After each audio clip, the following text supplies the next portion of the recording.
$5,000 a month, 9 animals, no land, no barn, no permit to break ground, no experience to start. Every one of them small enough to live on a closet shelf, a garage corner, or a single bookshelf you already own. But here is the part most videos bury, so I am putting it first. That $5,000 is not what one animal pays you on day one. It is the aggregate, all 9 streams stacked, built out, running a good while. Solo, in your first months, most of these realistically pay $0 to a few hundred a month each, and several start at a flat $0 while a colony stabilizes. Anyone who tells you one tub of bugs prints $5,000 by next Tuesday is lying, and the comments always catch them. So why do these 9 slip past the rules that kill normal livestock dreams at the zoning office? Because the federal government does not classify them as livestock.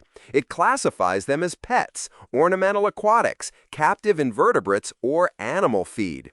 Documented, and the loophole nobody explains correctly. But here is the catch the other channels skip, and it matters more than the loophole. That federal classification does not override your HOA, and it does not override your state. Florida bans one of these outright. Several states quarantine another as a plant pest. Your homeowners association is a private contract, and it can ban an animal the government legally calls a pet on a single line in your covenant. So before any of the math, one rule. Check your city ordinance, your state ag department, and your HOA covenant. The loophole is real. It is also not a free pass. We count down from 9 to 1, and number 1 is the one I would start tomorrow. Number 9. The garden snail.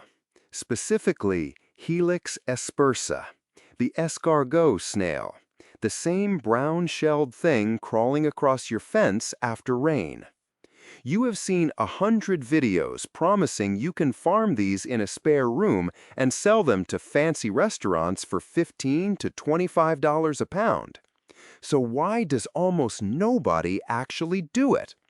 Because the math and the law both quietly kill it, and the channels selling you the dream never read the permit. The snail is the easiest animal on this entire list to keep alive. It is also the one with the smallest honest exit. That gap between how easy it is and how little it legally pays is the whole story here, and it is the reason your competition stays thin. Here is the real math. Startup is tiny, $40 to $120, and that is an estimate built from hobby keeper supply costs, not a vendor quote. A plastic tote or a 10 to 20 gallon tank, coir substrate, a cuttle bone for shell calcium, a starter group of captive bred snails, a spray bottle. Ongoing cost is almost nothing, $5 to $20 a month, mostly kitchen greens they eat for free. Now, the honest monthly net for a solo beginner, $0 to $60, and most months it sits near $0. That is a flagged estimate, and it is deliberately not the inflated restaurant figure. Here is why I am correcting that out loud. You will see channels claim escargot sells for $15 to $25 a pound to restaurants at 60 to 80% margins. That figure is from business plan template blogs, not real solo farmers. And for a garage operator, it is essentially fiction. The USDA classifies this snail as a plant pest. Moving them across state lines requires a USDA plant pest permit, and the containment rule means the snails and every offspring must live their entire lives inside a USDA-inspected quarantine facility. The permit averages around 127 days and needs your state plant health director to sign off. Translation, an honest channel has to say plainly, you legally cannot ship live escargot snails interstate, and you cannot sell them for human consumption without that certified facility. The only real U.S. escargot farms, Peconic Escargot in New York and Little Gray Farms in Washington, are exactly those certified quarantine operations, which proves the point. So who can you actually sell to? Local reptile and dart frog hobbyists, local exotic shops buying feeders and cleanup crews, shell crafters on Etsy, small skincare mucin makers, and herp society swaps. Legally, it is a hobby invertebrate in many states, but it is banned or quarantined in several: California, Arizona, Oregon, Washington, Louisiana, and South Carolina among them, so verify your state ag department before you buy a single one. 9 is cheap, easy, and capped. Number 8 keeps the quasit footprint, but finally moves the per-animal price up. Number 8. Taiwan Bee Shrimp. The crystal-grade Caridina line, the ones with collector names like Blue Bolt, King Kong, and Pinto. And yes, a single graded Blue Bolt can carry an $18 price tag. A Pinto, $25. So why does almost nobody breed them when Video 1 on this channel covered the easy cherry shrimp and those practically breed themselves? Because these are the difficult cousin, and the difficulty is the entire moat. Caridina demand near-zero hardness water that you have to build by hand. Most beginners crash their first colony before it ever produces a sellable shrimp. The people who tune out at the words reverse osmosis water are exactly why the few who master it keep the prices high. The real math, and this one has a trap in it. Startup is $250 to $600 for one serious breeding setup, and the big line item surprises people. An RO/DI water unit, $80 to $250, because tap water kills these shrimp. Tank, buffering substrate, sponge filter, heater, light, then 10 to 15 starter shrimp at $8 to $18 each. A realistic middle for a tank that actually produces is around $350 to $450.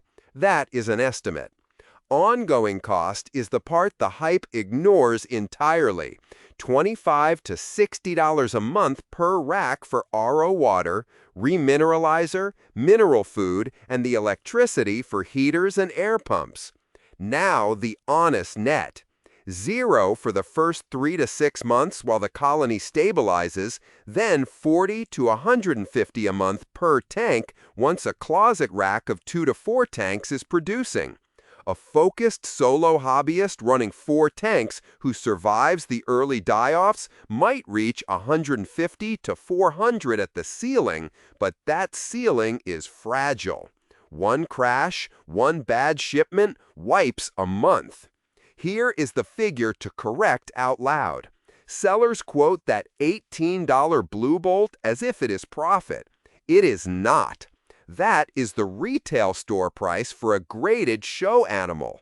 As a solo breeder, you sell to fish stores or hobbyists at wholesale, often half. After losing months to stabilization and a chunk of stock to die-offs, while paying for RO mater and reshipping dead arrivals every winter. The number you actually realize is closer to $4 to $9 a shrimp. Where do you sell? Local fish stores are the #1 channel per aquarium co-op. One buyer, no shipping. Online, the AquaSwap subreddit, Aquabid, Get Gills, eBay, and Facebook groups like Caridina Shrimp Keepers. Aquarium club auctions and regional expos like Aquashella get you the best price with no shipping at all. Legally, these are captive-bred ornamentals, legal to keep and sell across almost all of the U.S., no federal permit.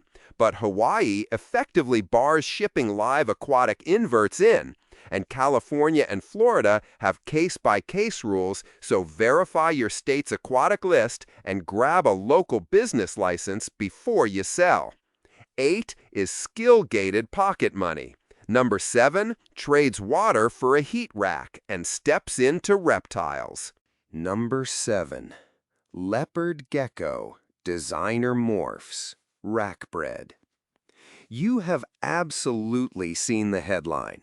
One lemon frost gecko that hit around $10,000 at auction, a black knight selling for $2,000 and up, and the obvious conclusion, breed geckos in a closet rack and print money. So why does almost nobody actually clear a profit doing it? Here is the uncomfortable truth. Starting is easy. Profiting is brutally hard. The marketplace is flooded with cheap, normal geckos, and that is exactly where a beginner's babies land. The barrier that keeps competition thin is not the setup. It is the years of break-even grind before you ever own the genetics that pay. Real math.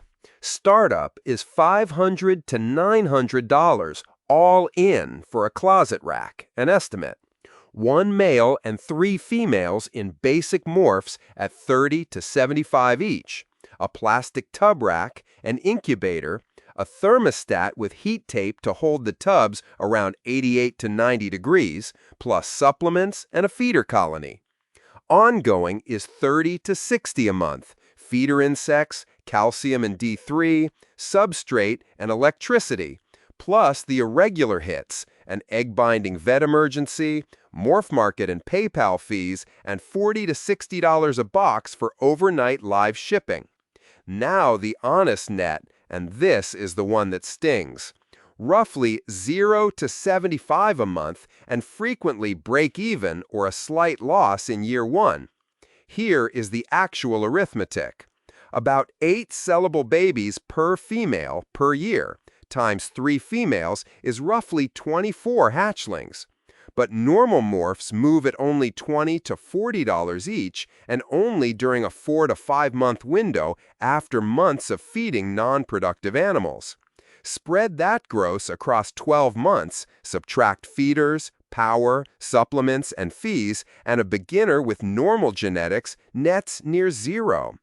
Tracked hobby breeders routinely finish the year within a few dollars of break-even, sometimes at a loss. So let me correct the headline plainly.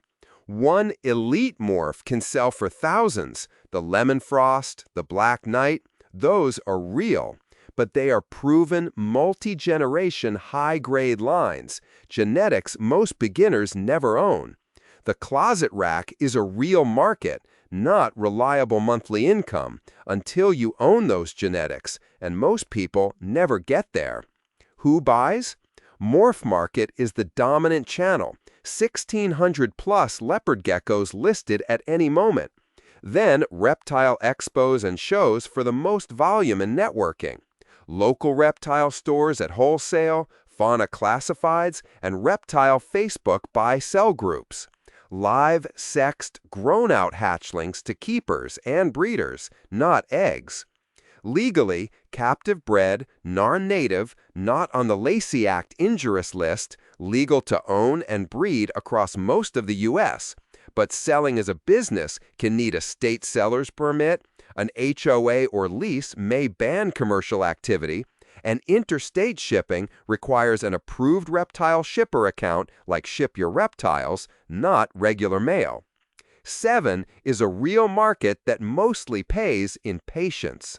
Number 6 shrinks the animal to the size of your thumbnail and finally turns a clean beginner profit. Number 6. The Regal jumping spider, Phidippus regius. The big-eyed, cotton candy-faced little jumper that the internet collectively decided is adorable, which is the whole reason it sells. So why does almost nobody breed them when one egg sac drops 50 to 200 babies? Because the work does not scale, and there is no passive version. Jumping spiders are cannibals. You cannot house them together. 200 babies means 200 separate cups you feed, mist, and photograph by hand, one at a time. It is tweezers and fruit flies labor, not a feed trough. And that is exactly why it stays a cottage hobby with thin competition. The real math, and this one is genuinely beginner-friendly on cost. Startup is $150 to $400, an estimate. A breeding pair or a few subadult females at $35 to $60 each, confirmed live retail. A fruit fly culture for $10 to $15 that becomes a perpetual feeder. A shelf of 2 to 4 ounce deli cups that cost cents in bulk, and a FedEx account. No tank, no heat lamp, room temperature in cups. You can genuinely start in a closet for under $200. Ongoing is low, $15 to $40 a month for flies and cups. But here is the recurring cost that defines this animal, and it is not husbandry. It is shipping. Every live order is a $39 to $50 FedEx Priority Overnight box, confirmed. One shop charges $39 flat and fits 4 spiders per box. Honest net for a solo beginner running 1 to 3 breeding females, $50 to $300 a month.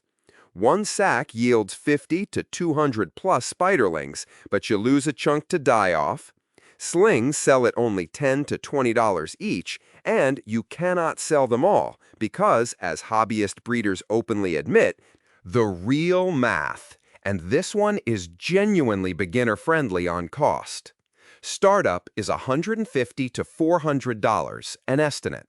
A breeding pair or a few subadult females at $35 to $60 each, confirmed live retail. A fruit fly culture for $10 to $15 that becomes a perpetual feeder. A shelf of 2 to 4 ounce deli cups that cost cents in bulk, and a FedEx account. No tank, no heat lamp, room temperature in cups. You can genuinely start in a closet for under $200. Ongoing is low, $15 to $40 a month for flies and cups. But here is the recurring cost that defines this animal, and it is not husbandry. It is shipping. Every live order is a $39 to $50 FedEx Priority Overnight box, confirmed. One shop charges $39 flat and fits 4 spiders per box. Honest net for a solo beginner running 1 to 3 breeding females, $50 to $300 a month. One sack yields 50 to 200 plus spiderlings, but you lose a chunk to die off. Slings sell at only $10 to $20 each, and you cannot sell them all because, as hobbyist breeders openly admit, not everyone wants to buy from a hobbyist. Treat anything above $300 as enthusiast level. Now the correction. You will see the math. 200 babies times $20 equals $4,000 a sack. That assumes 100% survival, that you sell every sling, every sale at full retail, and free shipping. None of it is true. The honest per-sack number for a beginner is a few $100s of net spread over weeks of daily labor. And the shipping rule is a hard edge, not a soft one. USPS will not carry live spiders. Federal Postal Hazmat policy bans poisonous animals and insects, so every order goes FedEx overnight, and you cannot ship live to Hawaii, Alaska, or Puerto Rico at all. Buyers. Morph Market leads with 700-plus jumping spiders listed at any time. Then dedicated shops like Spider Shop and Dallas Jumpers as resale buyers. Reptile expos, Etsy and eBay, and Arachnoboards forums. Local pickup is the margin saver because it skips the $40 box. Legally, captive bred and native to the Southeast U.S., harmless, legal in most states, but check your destination state's invert import rules every time. 6 finally clears clean money. Number 5 keeps the shelf of cups but stretches the timeline into years, and the payoff per animal climbs. Number 5. Tarantula Slings. Captive-bred Brachypelma and Tliltocotal, the Mexican red knees and their relatives, the chunky, iconic, beginner-favorite tarantulas sold as tiny slings for around $10 to $40 each. So why does almost nobody breed them when one egg sac can hold a few hundred babies? 3 words: time, and CITES paperwork. A red knee takes 8 to 12 years to grow from a sling into a breeding female. 8 to 12 years. The patience barrier alone scares off almost everyone, and that brutal ramp is precisely why the prices hold for the few who wait it out. Real math. Startup is $250 to $700 to start small, an estimate. And the big cost is breeding stock, not equipment. A proven adult breeding female of a CITES-listed species runs $100 to $150 plus. Red knee females around $125 live on Morph Market, plus access to a mature male you buy or swap through the hobby. Then vials and deli cups for slings, a few shelf bins, a heat source, a hygrometer, and a feeder colony. You can run the whole thing on one shelf. Ongoing is very low, 10 to 30 a month, mostly a self-sustaining cricket or roach colony because tarantulas eat infrequently, and the per-animal feeding cost is pennies. Honest solo net. Roughly 0 to 200 a month for the first 1 to 2 years, and frequently net negative in year 1. A producing setup can climb to $150 to $400 a month once you have a reliably breeding female and slings established and eating, but only after the ramp. Treat anything above $400 as the exception, not the plan. Here is the correction, because the hype is wild on this one. You will hear one sac is 500 to 1,000 babies times $30, so 15 to 30,000 a sac. Out loud, sac counts for these species are more like a few hundred eggs, not all fertile. Many slings die. Females breed about once a year, and you spend weeks raising slings to established and eating before anyone buys. Then you have to actually sell hundreds of near-identical slings into a niche that will not absorb them all at once. The gross is real. The realized solo net is a small fraction. Buyers. Morph Market again is the dominant marketplace. Then specialty resellers who buy captive-bred slings wholesale, Josh's Frogs, Fear Not Tarantulas, Jungle Bobs, the big reptile expos like Narbic and Repticon, Arachnoboards Classifieds, and local exotic pet stores. Now the legal landmine, and it is real. The whole genus is CITES Appendix 2, so international movement needs permits, though domestic interstate sale of captive-bred animals is generally fine. The sharper edge?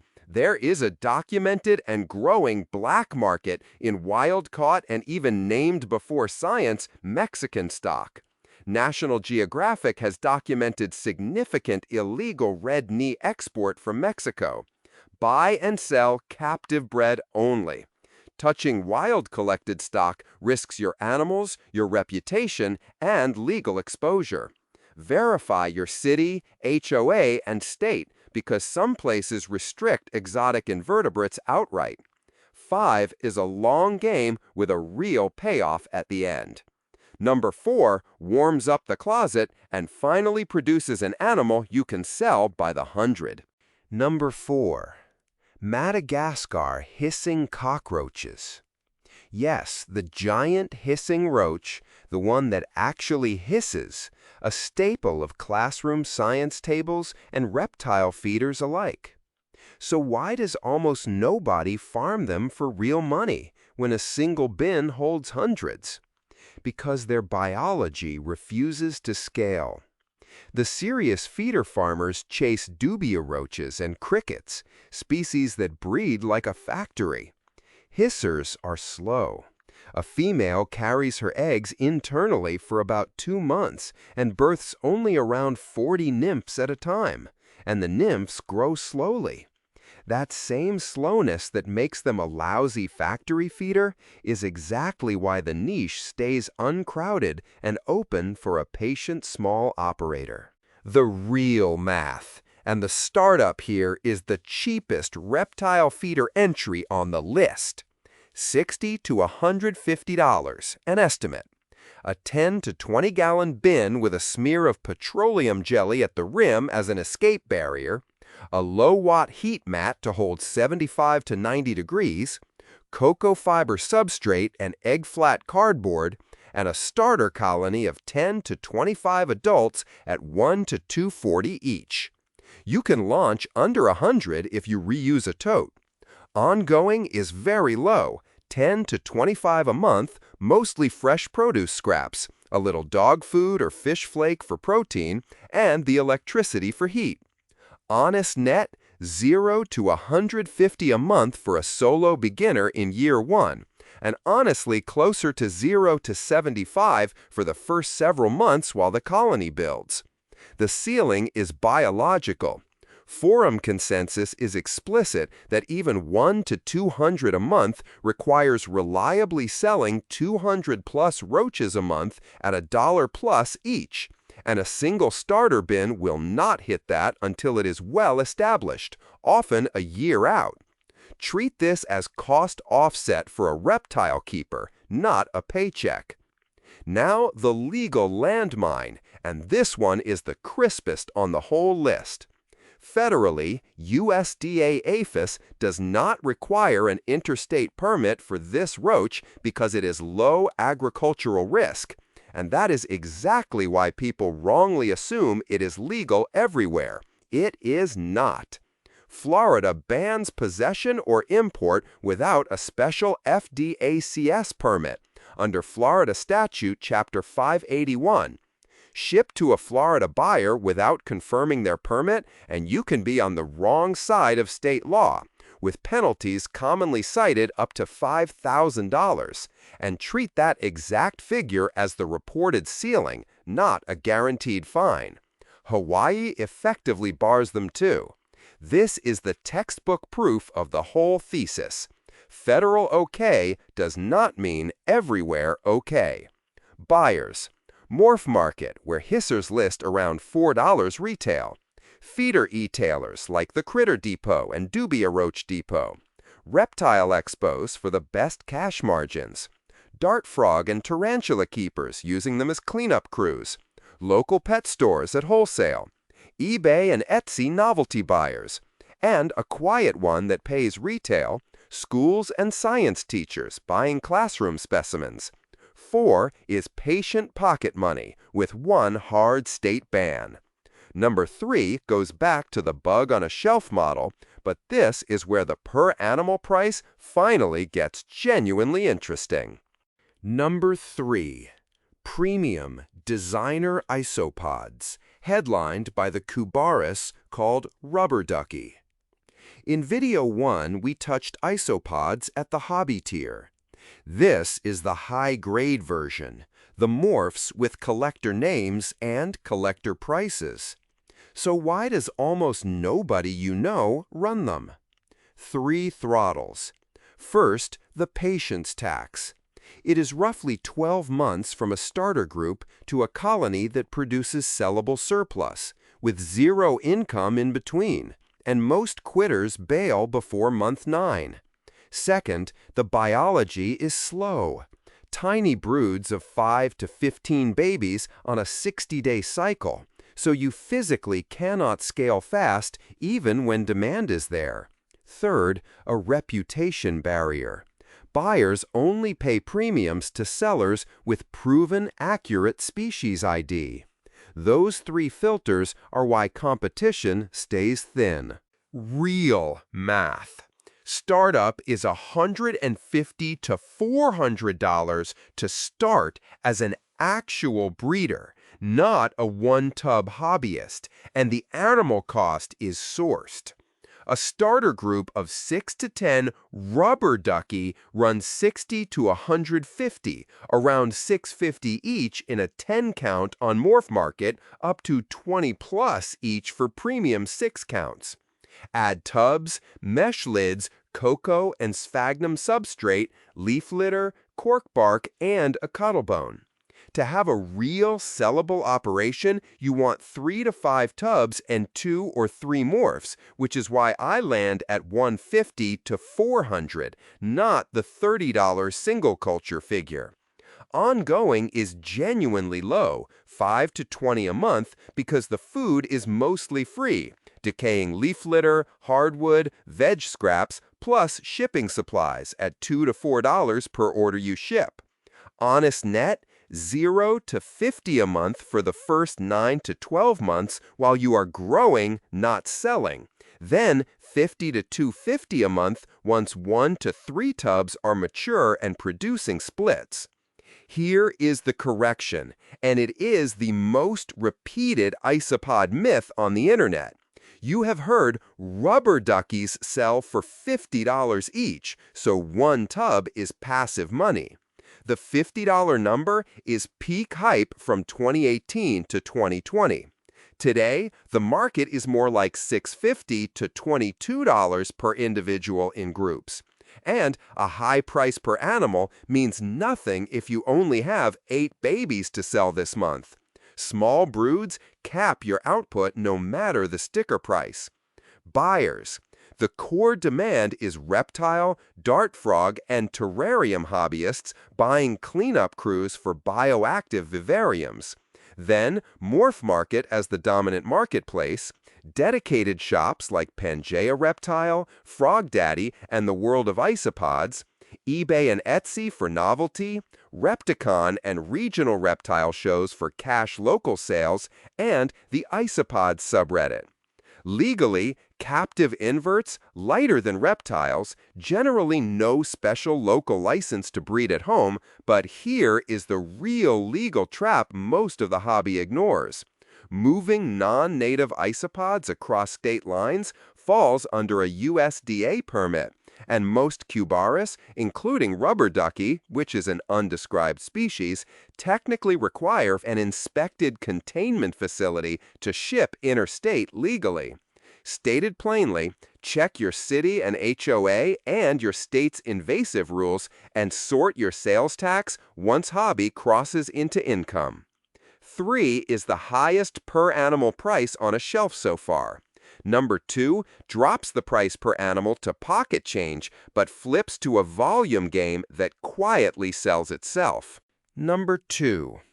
Ornamental aquarium snails. The mystery and narite cleanup crews every planted tank keeper buys to graze algae. So why does almost nobody breed them on purpose? When they breed so easily, it is almost a joke. That is exactly the catch. They breed so readily that local markets saturate fast and prices crater toward near free. The unit economics are small and unglamorous.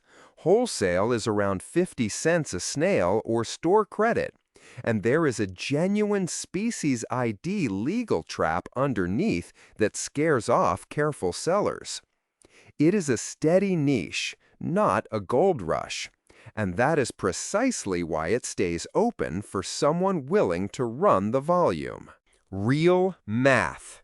Startup is $80 to $200 at single tank scale, an estimate.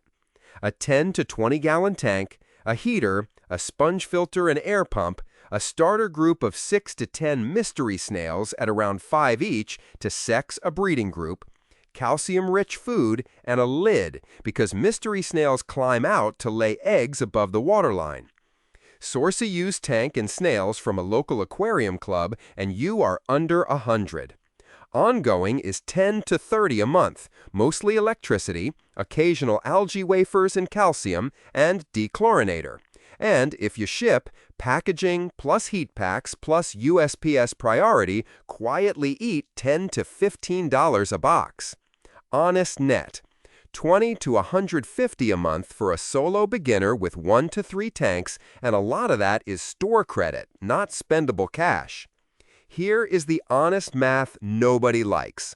Most local fish stores pay about 50 cents a snail or store credit, not cash. Swap meet and club auction bags move at 40 cents to $1. Direct sales on Etsy get $2.50 to $5 a snail, but volume is limited and shipping eats the margin. So, when you hear you can make 1,000 a month breeding mystery snails from one tank, I am correcting that on screen. That figure assumes you sell every snail at retail with zero shipping cost, time, or saturation. Reality? 20 to 150 a month, much of its credit, real, but hobby offset money, not a paycheck. Now the legal landmine, and this is a real one, not a parking ticket. The common mystery snail, Pomacea diffusa, ships interstate with no federal permit because it is an algae feeder.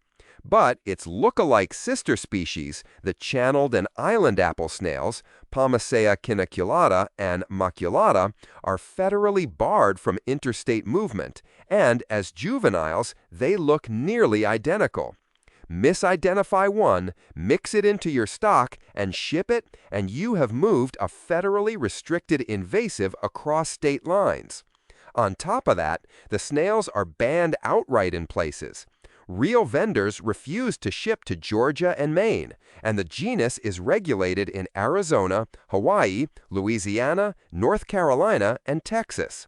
You, the shipper, are responsible for the buyer's state, so verify every destination before you ship.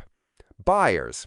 Local fish stores are the workhorse, usually credit or 50 cents wholesale, then local aquarium clubs with monthly auctions and swap meets, aquarium expos, Etsy and eBay where premium color morphs like jade and magenta fetch more, the AquaSwap subreddit, and planted tank and shrimp hobbyists who want cleanup crews. 2 is small money per animal, but it nearly sells itself by volume. Number 1 is the one I would actually start tomorrow, because it is the only animal on this list a real local store will reorder from you every single week. Number 1. Superworms, Zophobus moreo.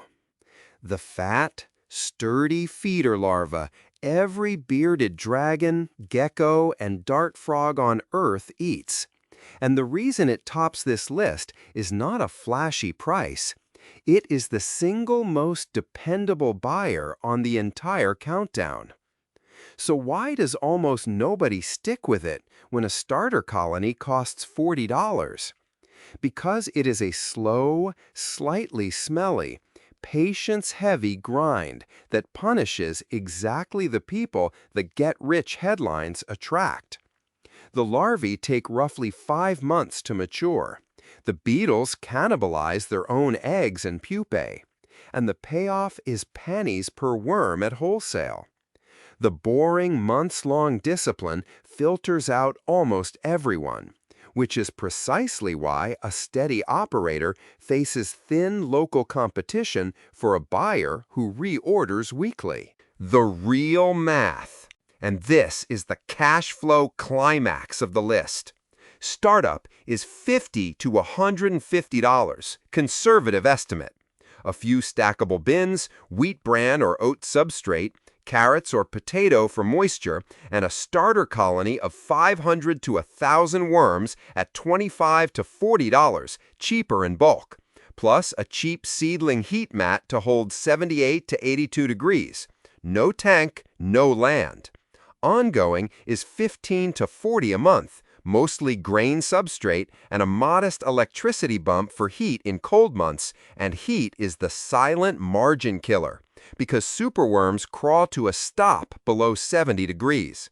Honest net, 50 to 300 a month for a solo beginner, and you do not hit even that for the first 4 to 6 months while the first beetle generation matures.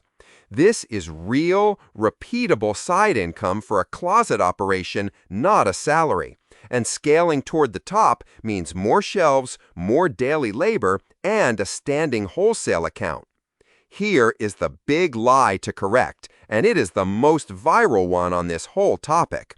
Turn $100 into $24,000.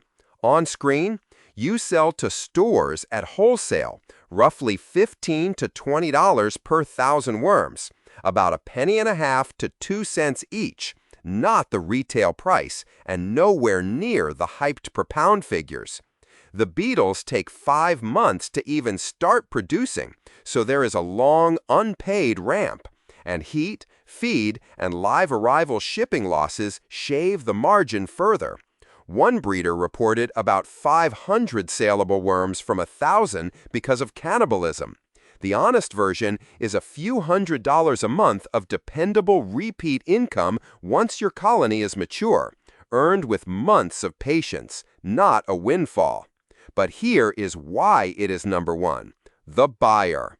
Local independent pet and reptile stores are the anchor, and they reorder feeders every single week, which makes a standing wholesale account the single most dependable recurring channel on this entire list.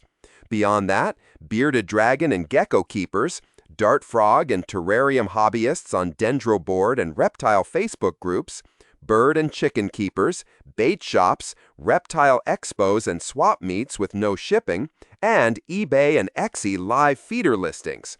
Legally, it is one of the few feeder insects whose interstate movement does not require a USDA permit, which is a genuine advantage. But still confirm your state ag rules and any city, county, or HOA home business and live animal sales rules before you sell. One is the steady paycheck of the group. Now, let me show you how the 9 fit together. Here is the part nobody assembles for you: the build order and a small waist loop that ties these 9 into one system instead of 9 random tubs. Start cheap and passive, layer high margin second, and let number 1 carry the cash flow. Phase 1, the free feeder engine. Your superworms at number 1 and your hissing roaches at number 4 are not just products, they are feed and cleanup crews for almost everything else on this list. The jumping spiders at 6, the tarantula slings at 5, the leopard geckos at 7, all of them eat feeder insects, and your own colonies can supply a real chunk of that instead of you buying flies and crickets every month. The garden snails at 9 and the isopods at 3 break down vegetable scraps and leaf litter, which means your kitchen waste partly feeds the bottom of the chain. That is the loop, and I want to be honest about it. This cuts your operating expense. It does not erase it.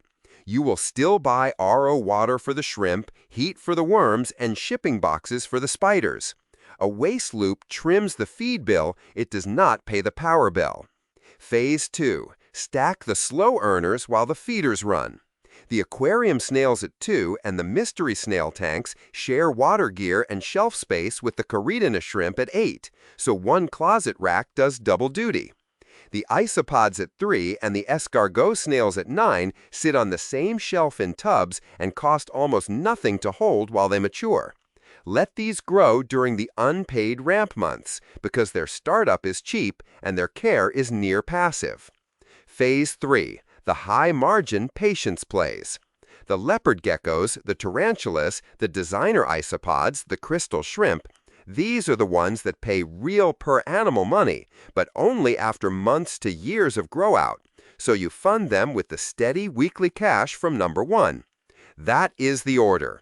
Superworms first for weekly cash flow, feeders and snails and isopods second for cheap passive volume, and the high-grade reptiles and inverts last once the boring engine underneath them is already paying for the feed. So that is the honest 9.